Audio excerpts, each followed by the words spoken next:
What's going on, YouTube? Thomas L here. With Moral Engines opening Friday, since that movie is produced by Pierre Jackson, and since he also has a directing documentary film called "They Shall Not Grow Old," which is like a World War I documentary, that actually premieres on at a Phantom event. I think sometime this week or next week, I believe. Can't remember the actual date, but Pierre Jackson, he's a really terrific director. Whether you could talk about the Lord of the Rings films, he's done loads of other stuff here and there. So I decided to do my top 10 video of my favorite, Pierre Jackson movies. I'm mainly focusing on his directing work. I know he's not the director of Moral Engines or anything, but God knows when he's going to have another feature film ahead. So why not? Because he does really direct a lot, not much anymore. So I mean, he has that "They Shall Not Grow Old," but it's more of a documentary. I mean, an actual feature. But anyway, that being said, here's my 10 favorite Pierre Jackson movies. All right, coming in at number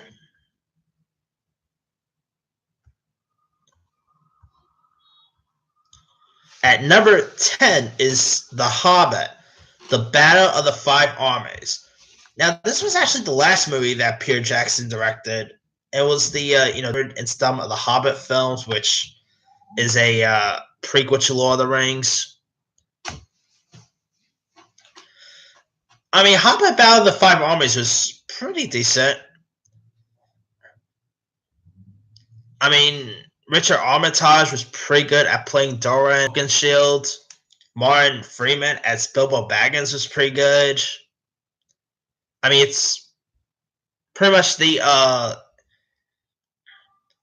the faith of Middle Earth, and it hangs like in the balance, and the races of man, elves, and dwarves must decide whether to unite and prevail, or or pretty much or die.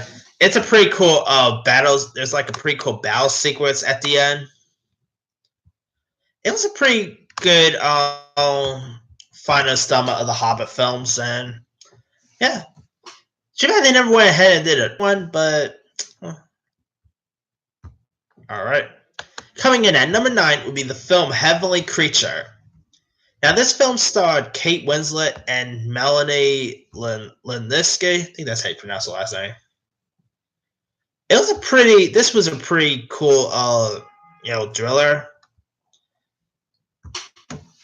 I mean, in it, Kate Winslet plays a teenager named Juliet who transfers from England to Christchurch, New Zealand, with her family and forms a bond with a quiet and brooding girl played by Melanie, and through their shared love of handsome, they shared the love of a handsome big screen tender named Mario Lanza, and and games of make believe.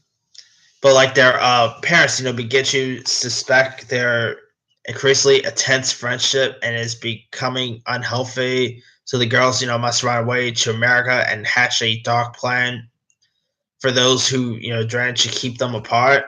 It's a really good film. I really like the chemistry between both Winslet and Melanie. Their chemistry was pretty much on point here.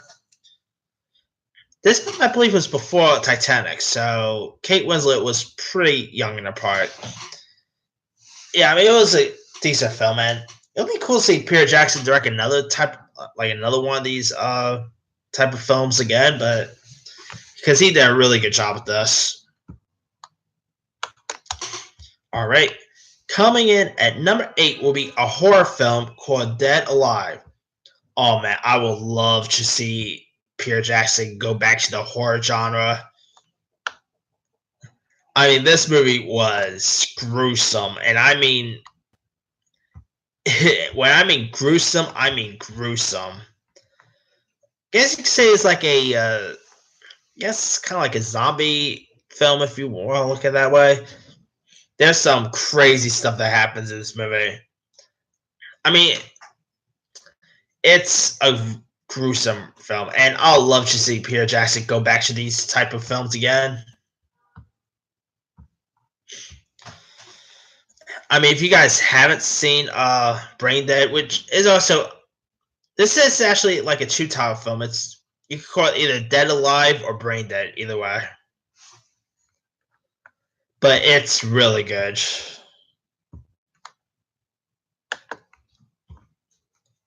All right. Coming in at number 7 will be The Hobbit: Desolation of Smaug. Now, of course, this one featured the voice of Benedict Cumberbatch as the voice of Smaug, of the dragon Smaug. This is of course the second installment of the Hobbit trilogy. Mark Freeman was a pretty good Bilbo Baggins, and Benedict Cumberbatch as the role of Smaug. That was really perfect casting. I mean, they really did a good job with having Benedict Cumberbatch do that creepy voice. Desolate and Smaug also looked pretty cool. I mean, that was a really cool character. And I mean, cool visual effects from that character too.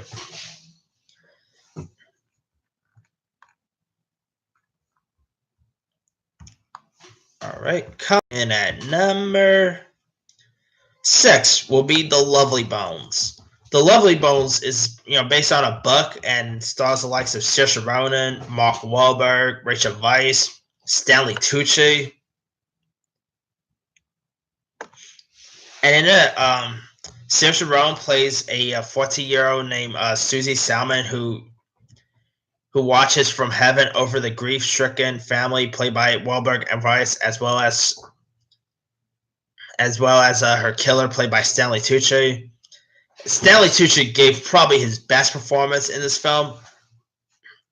I mean, that's definitely a different role for Stanley Tucci. Like, that was seriously a role. Like, Stanley Tucci in that was completely unrecognizable. Stanley Tucci is always a good actor. Anyway, Peter Jackson, I thought he did a pretty good job at adapting, the book to screen. I mean, it'll be cool to see Peter Jackson do another film like this. I mean, his blockbuster stuff are cool, but sometimes when Peter Jackson does, films like The Lovely Bones or, Dead Alive or Heavenly Creatures, he also crushes out of the park. And Lovely Bones is a really good one. All right, coming in at number 5 will be Lord of the Rings: The Two Towers. The Two Towers was pretty decent. Now, I'm going to say up front, I'm not the biggest Lord of the Rings fan. I mean, don't get me wrong, I don't dislike them or anything like that. But I'm not like the world biggest Lord of the Rings fan. But Two Towers was pretty decent.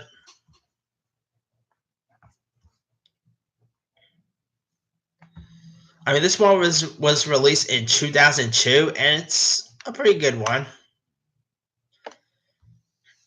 Sir Ian McKellen as a Gandalf was pretty decent. Sean Astin. You even had Elijah Wood as Frodo. There's also a older version of Bilbo Baggins here. Yeah, Lord of the Rings: Two Towers is pretty decent. All right. Coming in at number 4 will be The Fellowship of the Ring, which is, of course, another Lord of the Rings film. Peter Jackson, he does a pretty good job with these Lord of the Rings films he's done. And Lord of the Rings: Fellowship of the Ring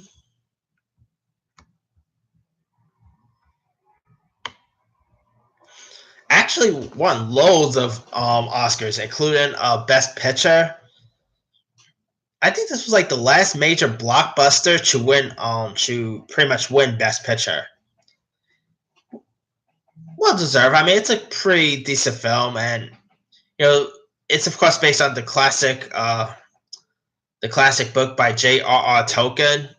Fellowship of the Ring got released in 2001, and the movie still holds up today. It's a good film,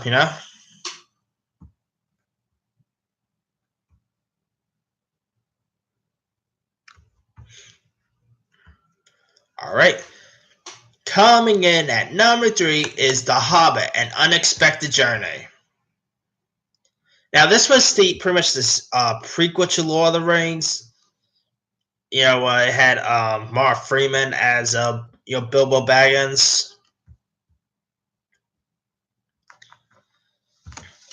And you even had Andy Serkis back as Gollum. This is like the last time we ever seen him back as Gollum. Like he didn't even appear as Gollum in the Hobbit sequels, which was one big disappointment. Andy Serkis as the role of Gollum is perfect. I mean, he does that role perfectly. Especially when he says stuff like "my precious," cool line. Yeah, Hobbit. Yeah, the first Hobbit, An Unexpected Journey got released in 2012, and it's still pretty decent. All right, coming in at number 2 will be Return of the King. Lord of the Rings: Return of the King is the sequel to the first Lord of the Rings, which was the Fellowship of the Ring. Return of the King is a pretty good one. I actually still own that one on DVD. It's decent, long, really long, but still pretty good. I mean, they always put some good casts involved in these Lord of the Rings films. I mean, whether you talk about Viggo Mortensen, Elijah Wood, Sean Astin, Cate Blanchett, Orlando Bloom, lots of good actors in these. And, of course, Ian McKellen as Gandalf. You shall not pass. Come on, Gandalf is a really cool character. For a long time, I used to always got Gandalf and Dumbledore mixed up. I don't know. I think probably just their beard maybe kind of look alike and their facial structures look like. I think that's probably it.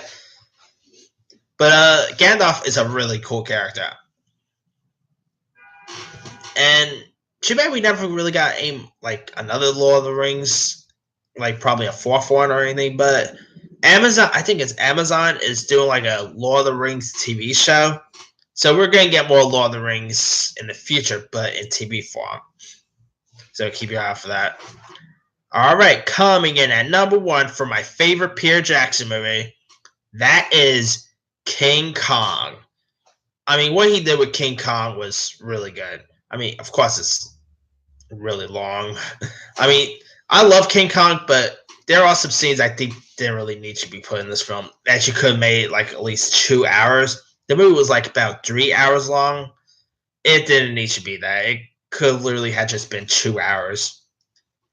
But overall, it's still a pretty good film.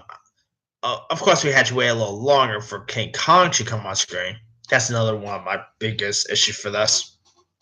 That's why I was happy when Kong Skull Island, where we just got King Kong towards the beginning. We did not have to wait that long for King Kong to come on screen. But Peter Jackson's King Kong is still a pretty good one. You had some good, actors like Adrien Brody, Jack Black, Naomi Watts, Colin Hanks. Of course, that T-Rex King Kong fight scene is iconic. Really good film. And too bad Peter Jackson never went ahead and did like a follow-up to this. It would have been cool seeing this King Kong back on screen. But Kong Skull Island was still pretty decent.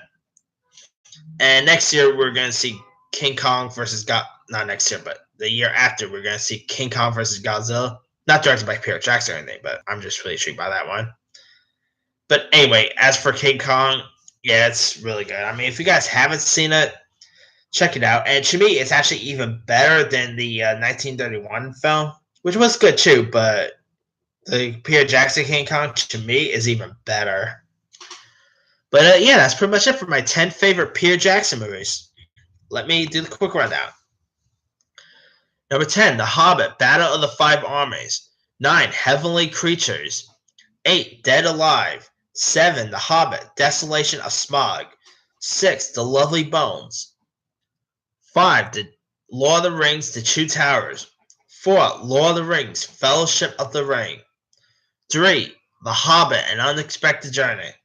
2, Lord of the Rings, Return of the King. 1, King Kong. Now, there's a few other ones he's done. The Frighteners with Michael J. Fox, he did. Adventures of Tintin, which I believe he produced. I remember he was supposed to direct a follow-up, but that's probably not going to happen. Meet the Fables is a really good one. I mean, puppets, pretty much a puppet film. Bad Taste he did. I'm kind of looking forward for more Engines. Just the trailers haven't done much, but we'll see how good that one does. Anyway, let me leave it to you guys. What are your favorite Peter Jackson movies? Drop your comment below. Don't forget to like, subscribe, hit that bell for more notifications. This here is Thomas L. signing off.